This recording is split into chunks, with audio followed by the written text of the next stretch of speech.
อืมอืมในฐานะที่เป็นศาสนาพุทธเพิ่นก็สอนแบบนี้ส่วนนอกจากนี้เนี่ยมันเป็นเรื่องงมงายเรื่องอ่ามียศใหญ่ยศสูงมีตำแหน่งมีที่อยู่อ่าอันนี้เป็นบ่อนอยู่ค่อยอันนี้วัดค่อยอ่าอันนั้นวัดผู้อื่น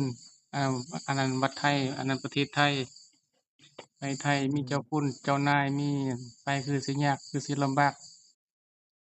ตัวนั้นมันเป็นเรื่องภายนอกเรื่องงมงายเรื่องบ่แม่นเรื่องพุทธแท้อืมโดยเฮาเฮาเฮาให้เอาความจริงของเฮาแหละเอาพุทธแท้เอาคำสอนพุทธเจ้านั่นก็คือความจริงนั่นแหละเอาเอาไปใช้ไปทางใดก็เอาทางนั้นไปใช้ตัวนั้นแหละมันจะรักษาเฮามันจะอืมของเฮา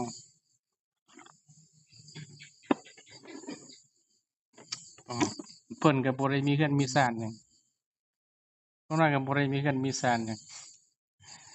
บ่มีไผมีเรือนมีศาลเด้เขาก็อยู่คนใดที่ยึดมั่นถือมั่นหลายเขาก็กอบโกยยึดครองเป็นที่อยู่ตั้งชื่อตั้งสำนักตั้งยศอืม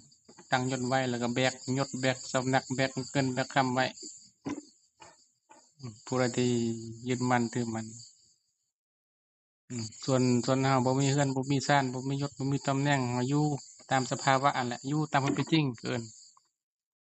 มีบ่อนอยู่เฮาก็อยู่บ่มีบ่อนอยู่เฮาก็บ่อยู่มีกินเฮาก็กินบ่มีกิน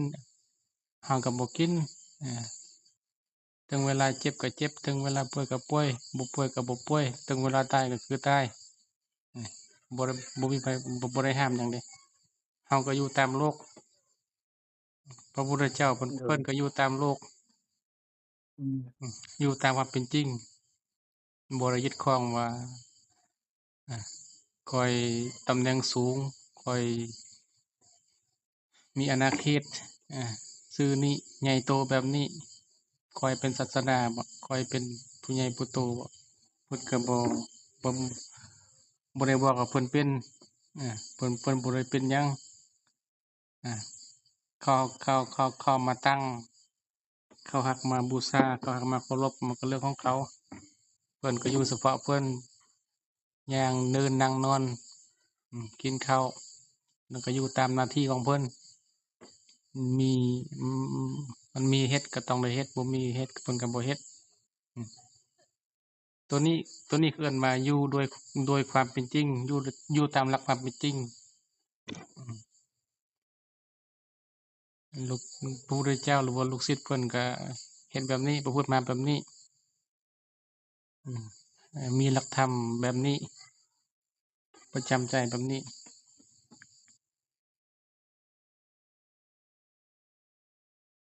อืมโอ้แม่นๆอันนี้น่ะขาน้อยก็ยอมรับตามตรงเด้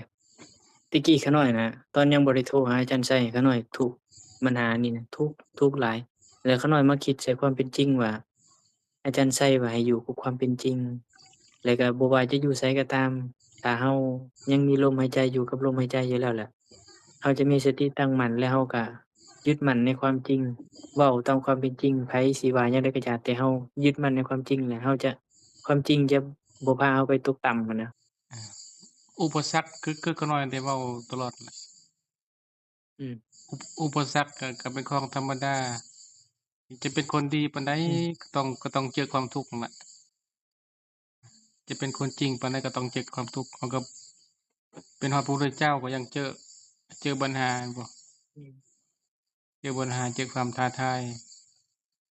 อืมเป็นพระอรหันต์เป็นสาวกของเพิ่นก็ยังต้องเจอปัญหาเจออืมความท้าทายอืมอืมความท้าทายนี่มันเป็นของที่มีเป็นธรรมดาแต่สำคัญคือเฮาให้ยึดมั่นในความจริงอืมอืมปัญหาบ่ต้องย้านโดยเฮาเอาแต่คก็น้อยก็วามเป็นจริงสิเชื่อมั่นมันมีทางไปเชื่อมั่นอาของมันได้จารย์ไส้นั่นแหละมันเป็นโดยแบบนั้นก็น้อยเริ่มสบายใจแล้วบัดอันนี้คือเอิ้นว่าอยู่ตามความเป็นจริงเด้บ่ได้อยู่โดยโอ้กับความคิดไปคิดหน้าคิดหลังหยังเดะอันนี้ก็เอิ้นว่าอยู่โดยปัจจุบันอยู่โดย เป็นผู้มีปกติสุขแบบนี้คือก็น้อยเด้ย่างออกมาจากวัดนี่บ่ได้คิดหน้าคิดหลังหยังใดย่างตามทางกลางค่ำกลางคืนมืดนี่ก็ย่างยาว9 โมง 10 โมงย่างตามป่าผู้เดียวก็บ่ได้คิดหยังเบิ่งแต่ลมบ่ได้คิดกังวลว่าไปพุ่นมื้ออื่นเช้าย่างตามป่าจะมีคนใส่บาตรบ่น้ออาไปพุ่นเฮาสิหาวัดพบบ่น้อเฮาสิเร่ร่อนเฮาสิไปอยู่ไสน้อเฮาสิมีวัดอยู่บ่น้อเฮาสิเฮาไปเฮาสิถูกโจรปล้นบ่น้อเนี่ยบ่ได้คิดเดะอยู่กับความสบายใจอยู่กับลมที่มันสบายนะลมหายใจเข้าลมหายใจออกมีความสุขมีปิติอยู่ทุกขณะย่างที่ก้าวย่างไปก็ย่างตามทางตื่นมาตอนเช้าก็ย่างแล้วก็ย่างไปก็เห็นรถเข้ามาเขาก็ลงมาเขาก็เอาข้าวเอาหยังมาใส่ใส่